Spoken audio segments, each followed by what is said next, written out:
Hello friends, आप लोग को स्वागत है मेरे चैनल इंटेलिजेंट क्लासेस में। जो लोग अभी तक सब्सक्राइब नहीं किए सो प्लीज सब्सक्राइब करें, लाइक करें और ज़्यादा से ज़्यादा शेयर करें। ठीक है, तो हम लोग आज देखेंगे 12th क्लास का हिंदी, है ना। आज हम लोग देखेंगे क्या, 12th क्लास का हिंदी, जिसमें से देखेंगे पहला चैप्टर क्या है, बातचीत, है ना। हिंदी में देखेंगे सबसे पहला चैप्टर, वो चैप्टर क्या है, तो बातचीत। और यह बातचीत क्या है, कहानी है, कविता है ना, पूछा जाता है ना, उपन्यास है। तो यह क्या है, तो बातचीत एक निबंध है। ध्यान दीजिएगा, हम लोग 12th क्लास का हिंदी पढ़ रहे हैं, जिसका चैप्टर नाम है बातचीत, और यह एक क्या है, तो निबंध है ना। तो चलते हैं, शुरू करते हैं बिना देर किए हुए। आप लोग बने रहिए शुरू से अंत तक, ताकि आप लोगों को किसी भी प्रकार की दिक्कत इस चैप्टर में ना हो। बस इस वीडियो को एक बार देख लीजिए, उसके बाद किसी भी प्रकार की कोई दिक्कत नहीं होगी। सब्जेक्टिव क्वेश्चन हो या तो ऑब्जेक्टिव हो, किसी भी प्रकार की क्वेश्चन हो इस चैप्टर से रिलेटेड, आप लोग को कहीं से भी पूछा जाए तो कोई दिक्कत नहीं होने वाली है। बस इस वीडियो को एक बार शुरू से अंत तक देख लीजिए। तो चलते हैं, है ना, इस टॉपिक पे। तो सबसे पहले इसमें देखेंगे हम लोग लेखक परिचय, है ना। ज्यादातर क्या किया जाता है कि चैप्टर जो होता है उसमें से क्वेश्चन जो होता है वो बातचीत क्या है, निबंध है। तो निबंध है उस चैप्टर से उठा करके नहीं, बल्कि उसके लेखक परिचय से पूछ लिया जाता है। ठीक है, तो हम लोग इसके लिए क्या करेंगे, सबसे पहले लेखक परिचय ही करेंगे। ठीक है, तो लेखक परिचय में देखेंगे कि सबसे पहले कि बातचीत है वो किनके द्वारा लिखा गया है। ठीक है, तो बातचीत है तो बालकृष्ण भट्ट जी के द्वारा लिखा गया है, यह एक निबंध है। ठीक है, यहाँ तक समझ गए। उसके बाद देखेंगे कि जो बातचीत है उन किनके द्वारा है, तो बालकृष्ण भट्ट जी के द्वारा रचित है। और इनका जन्म कब हुआ, तो इनका जन्म 23 जून 1844 को हुआ है। समझ में आ गया, जन्म कब हुआ है, तो 23 जून 1844 को, समझिएगा। उसके बाद है इनका निधन, है ना। इनका निधन कब हुआ है, इनका निधन जो हुआ है 20 जुलाई 1914 को। समझ में आ गया, निधन कब हुआ है, तो 20 जुलाई 1914 को हुआ है। ठीक है, उसके बाद देखेंगे इनका माता का नाम, है ना। इनका माता का नाम क्या है, तो इनका माता का नाम है पार्वती देवी। और पिता का नाम क्या है, तो पिता का नाम है बेनी प्रसाद भट्ट। समझ में आ गया। ध्यान दीजिएगा, जो हम लोग पढ़ रहे हैं वो चैप्टर का नाम है बातचीत। ठीक है, और बातचीत क्या है, निबंध है। तो ध्यान दीजिएगा, और लेखक कौन है, तो बालकृष्ण भट्ट, है ना। ब से बातचीत, और ब से बालकृष्ण भट्ट, और ब से ही बेनी प्रसाद भट्ट। समझ में आ गया, ब से बातचीत यह निबंध है, और ब से क्या है, तो बालकृष्ण भट्ट, है ना। बालकृष्ण भट्ट जी के द्वारा रचित है। और इनके पिताजी के नाम क्या है, तो बेनी प्रसाद भट्ट, है ना। ब से बातचीत, ब से बालकृष्ण भट्ट, और ब से बेनी प्रसाद भट्ट। ध्यान दीजिएगा, तीनों ब से ही है, इसमें से किसी प्रकार की दिक्कत नहीं होगा कि क्या है, तो बातचीत। और बातचीत लिखा है किनके द्वारा, तो ब से ही होता है क्या, बालकृष्ण भट्ट। और पिता का नाम क्या है, तो बेनी प्रसाद भट्ट। ठीक है, यहाँ तक क्लियर हो गया। उसके बाद देखेंगे क्या, पिता का नाम बेनी प्रसाद भट्ट। उसके बाद इनका निवास, है ना, इनका निवास स्थान, इनका निवास स्थान है इलाहाबाद उत्तर प्रदेश। ठीक है, इनका निवास स्थान कहाँ पड़ता है, तो इलाहाबाद उत्तर प्रदेश। उसके बाद देखेंगे कि यह पत्रिका का भी क्या किए थे, प्रकाशित किए थे, अपना पत्रिका प्रकाशित किए थे।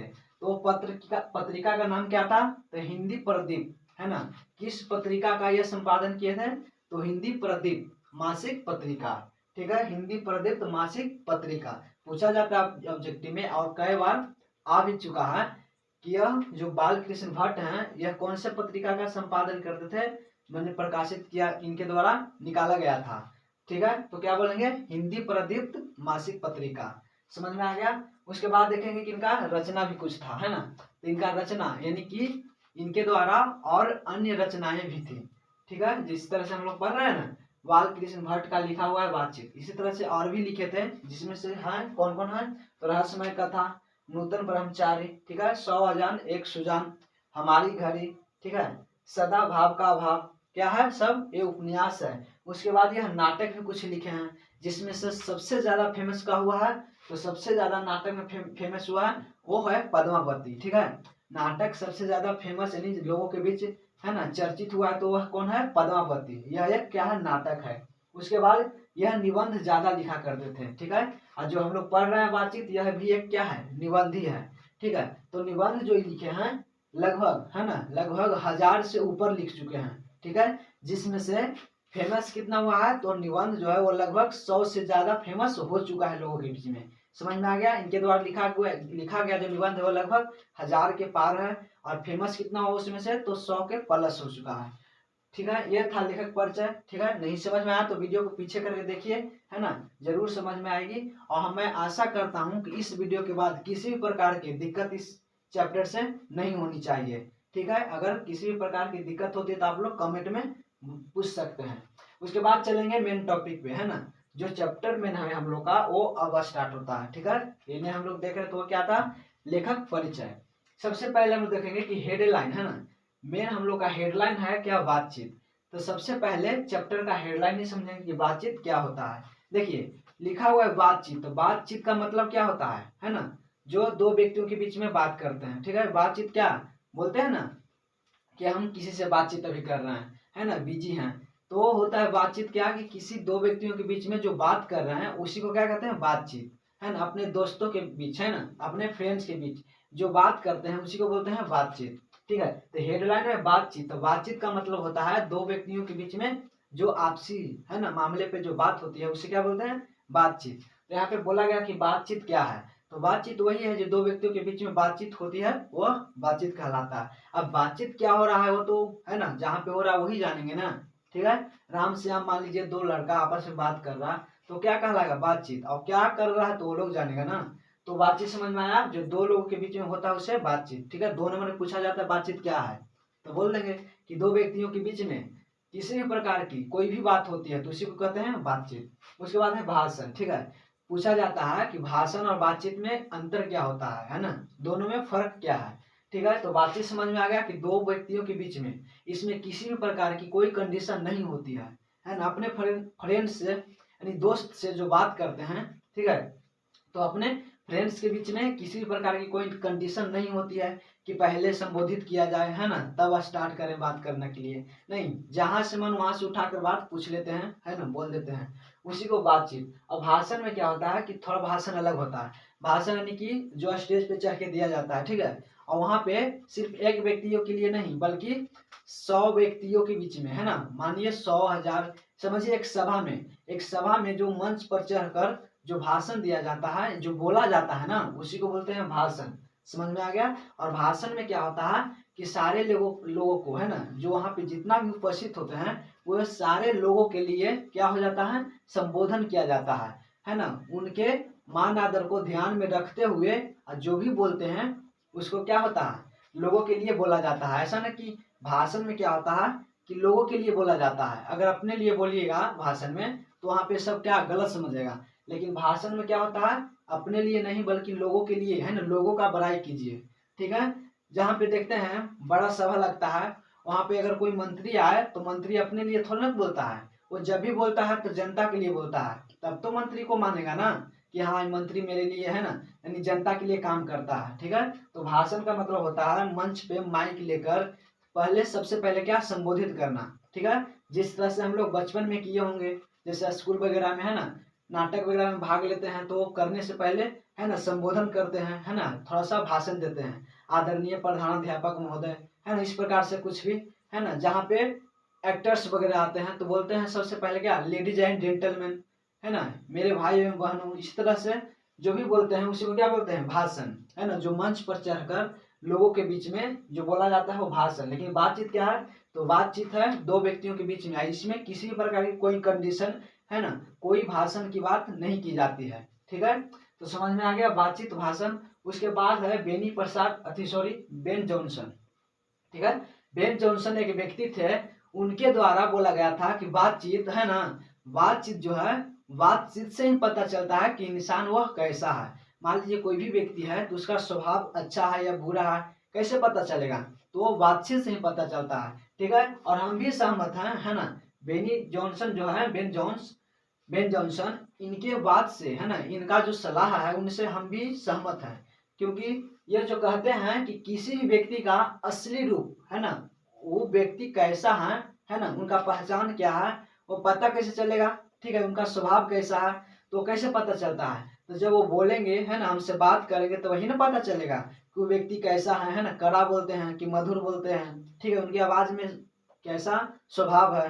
ठीक है, तो इनका कहना था बेन जॉनसन का कि असली बातचीत जो है ना, वो असली बातचीत से ही पता चलता है कि कोई भी मनुष्य उसका स्वभाव कैसा है। ठीक है, कोई भी मनुष्य है तो उसका आचरण क्या है।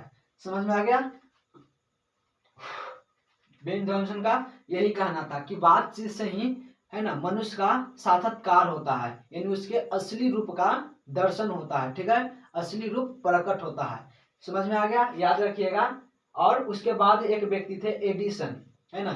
एडिसन का कहना था कि बातचीत जो है, असली बातचीत वह मात्र दो व्यक्तियों के बीच में ही होता है। ठीक है, जैसे कोई भी व्यक्ति हो, है ना, अपने दोस्त से जब बात करता है, तो मान लीजिए दो दोस्त आपस में बात कर रहा है। ठीक है, तो अपने पर्सनल मैटर पे बात करता है और दिल खोलकर बात करता है। ठीक है, किसी भी प्रकार से कोई भी बात नहीं छिपाता है। अगर पर्सनल बात हो रहा है, उसके बीच में कोई तीसरा व्यक्ति आ जाता है ना, तो बात बदल करके, है ना, बात तो करता है लेकिन वो बात बदल करके किसी और टॉपिक पे बात करना स्टार्ट कर देते हैं। ठीक है, समझ में आया। एडिसन का कहना क्या था कि असली बातचीत जो है वह मात्र दो व्यक्तियों के बीच में ही होती है।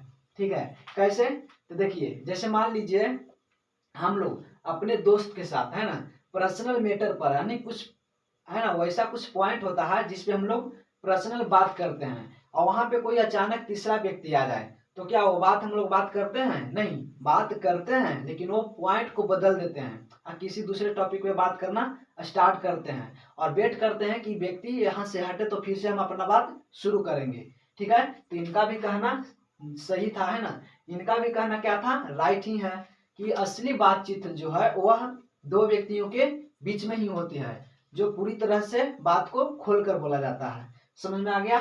तो दोनों का जो कहना था वो एकदम सही ही था। उसके बाद एक व्यक्ति थे रॉबिन्सन, है ना, रॉबिन्सन क्रूसो। ठीक है, तो एक व्यक्ति जो थे रॉबिन्सन क्रूसो, वह 16 वर्ष तक, ठीक है, यानी 16 वर्ष तक किसी भी व्यक्ति का, है ना, चेहरा, यानी कि किसी भी व्यक्ति को नहीं देखे थे और किसी भी व्यक्ति को वह बात नहीं सुने थे। ठीक है, ध्यान दीजिएगा कि रॉबिन्सन क्रूसो एक वैसा व्यक्ति थे जो 16 वर्ष तक जंगल में रहे, और जंगल में किसके साथ?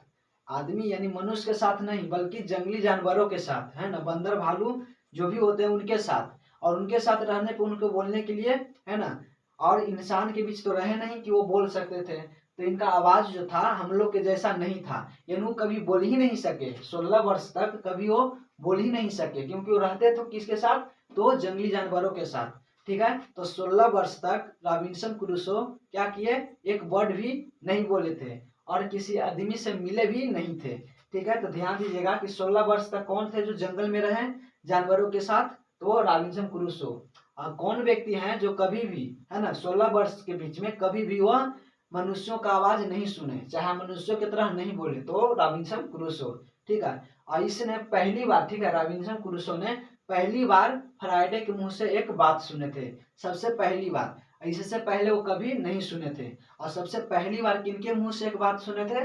तो रॉबिन्सन क्रूसो, अच्छा सॉरी, फ्राइडे के मुंह से। और कौन सुने थे? तो रॉबिन्सन क्रूसो। यह कितने वर्ष तक जंगल में रहे? तो 16 वर्ष तक। किनके बीच? तो जंगली जानवरों के बीच। ठीक है, उसके बाद यूरोप के लोग, यूरोप के लोग में एक बात करने की शैली है ना।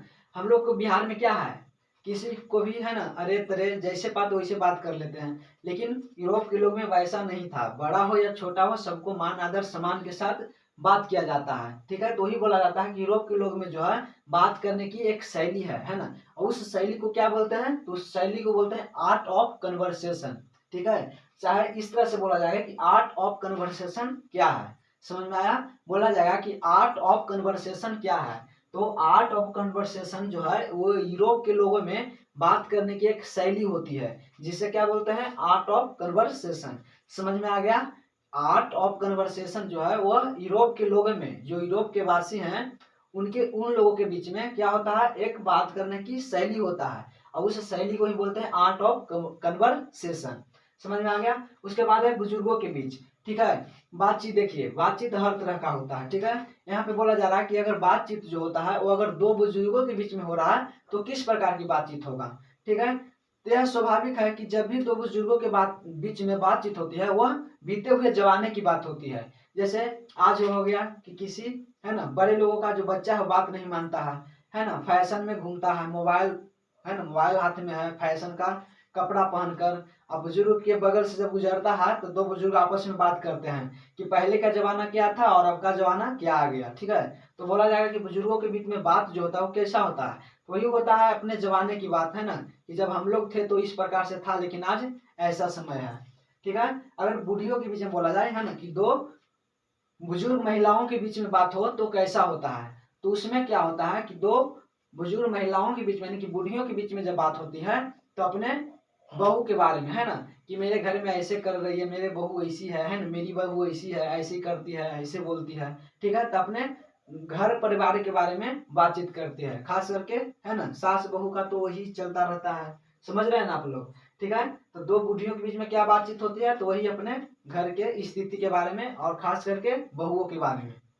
ठीक है, और बोला जाता है कंपनियों के बीच, अगर दो कंपनी है तो आपस में जब बात करती है तो कैसा करती है, तो अपने प्रोडक्ट के लेकर, है ना, अपने कंपनी में जो वस्तु बन रहा है उसके लेकर, है ना, कि इसको कैसे क्या सेल किया जाए, इसमें क्या किया जाए ताकि बढ़ोतरी ज्यादा हो जाए बिक्री में। ठीक है, और इसे किस तरह से डेवलप किया जाए। ठीक है, तो दो कंपनी के बीच में क्या बातचीत होगी, तो अपने कंपनी को आगे की ओर बढ़ाने के लिए, ठीक है, और अपने प्रोडक्ट को ज्यादा से ज्यादा सेलिंग के लिए। ठीक है, तो दो कंपनी के बीच में इस प्रकार की बात होती है। अगर बोला जाए कि दो खिलाड़ियों के बीच में क्या बातचीत होती है, तो दो खिलाड़ियों के बीच में यही होती है ना, कि एक खिलाड़ी दूसरे खिलाड़ी को क्या सलाह देता है, तो ये खिलाड़ी दूसरा खिलाड़ी भी, है ना, पहले खिलाड़ी को क्या सलाह देगा और एक दूसरे को बड़ाई भी करता है। ठीक है, और कभी कभी एक दूसरे को बुराई भी करता है कि तुम इस प्रकार से खेलो तो ऐसा होगा, वो बोलता है तुम इस प्रकार से खेलो तो ऐसा होगा। तो दो खिलाड़ियों के बीच में यही बातचीत होता है। अगर बोला जाए कि असली बातचीत क्या है, ठीक है, अगर बोला जाए कि ठीक है ये सब तो बातचीत हो गया, तो असली बातचीत क्या है ना, ये भी तो पता होना चाहिए ना। तो बोला जाता है कि असली बातचीत जो ना है ना, वो क्या है, तो खुद से अबाक होकर, अबाक मतलब बिना बोले ही अपने मन में ही किसी अपने मन में, है ना, अपने हृदय में मन से खुद से बात करना। ठीक है, अपने आप में बात करना असली बातचीत है। समझ में आया। बोला जाता है कि असली बातचीत क्या है, तो असली बातचीत का मतलब हुआ कि अपने आप से खुद से बात कर लेना, क्या कहलाता है, असली बातचीत। ठीक है, क्योंकि आजकल का जो, है ना, लोग हैं वो आपके बात को ठीक से समझेंगे नहीं तो आपको क्या बुरा लगता है, चाहे आप किसी के बात को नहीं समझ सकते हैं तो, है ना, सामने वालों को बुरा लग जाएगा। तो इस समस्या से ना जूझे, इसलिए बोला जाता है कि बातचीत जो है, असली बातचीत वह खुद से बात करना, क्या है, अवाक होकर, अवाक मतलब बिना बोले ही खुद से बात कर लेना, क्या कहलाता है, असली बातचीत। इसमें ना किसी की दुख होगी, है ना, किसी को परेशानी पहुंचेगी। तो असली बातचीत मतलब खुद से अवाक होकर बात करना। इसमें से फिर एक पॉइंट और आता है कि अगर इस सृष्टि पर, इस दुनिया में अगर मनुष्यों के पास वाक शक्ति न होती तो इस सृष्टि कैसी प्रतीत होती, यानी कि कैसा दिखता। बात सही है, क्वेश्चन पूछा भी गया है कि अगर मनुष्यों के अंदर बातचीत करने की शक्ति नहीं होती तो यह सृष्टि कैसी प्रतीत होती, यानी कैसा दिखाई देता है। तो बोला जाता है कि अगर मनुष्यों के अंदर बात करने की शक्ति नहीं होती, यानी वाक शक्ति मतलब बोलने की शक्ति, है ना, एक दूसरे से जो बोलकर बात करते हैं ना, जैसे हम यहाँ पे बोल रहे हैं ना, आप लोग सुन रहे हैं, तो यह बोलने की शक्ति यानी कि वाक ये शक्ति नहीं होती तो कैसा प्रतीत होता है यह सृष्टि। तो बोला जाता है कि अगर मनुष्यों के पास यह वाक शक्ति नहीं होती यानी बोलने की शक्ति नहीं होती तो यह जो पृथ्वी है, यह सृष्टि है, पूरी गूंगी प्रतीत होती है। बात सही है, जिसके पास बोलने की शक्ति नहीं होगा वह कैसा होगा, तो गूंगा होगा। तो ही बोला गया है कि अगर वाक शक्ति नहीं होती, पूरे मनुष्य के पास नहीं होती, तो कैसा यह सृष्टि प्रतीत हो रहा, तो पूरी सृष्टि गूंगी प्रतीत होती है और लंजुर फंजुर से, है ना, कहीं पे लोग ओने कोना में बैठे हुए हैं तो कहीं ओने बैठे हुए हैं, चुपचाप बैठते रहते हैं और सिर्फ मन में अपने सोचते रहते हैं। वाक शक्ति तो है नहीं कि एक दूसरे को बोलकर बतलाते हैं, है ना, तो कैसा होता, तो गूंगी प्रतीत होती।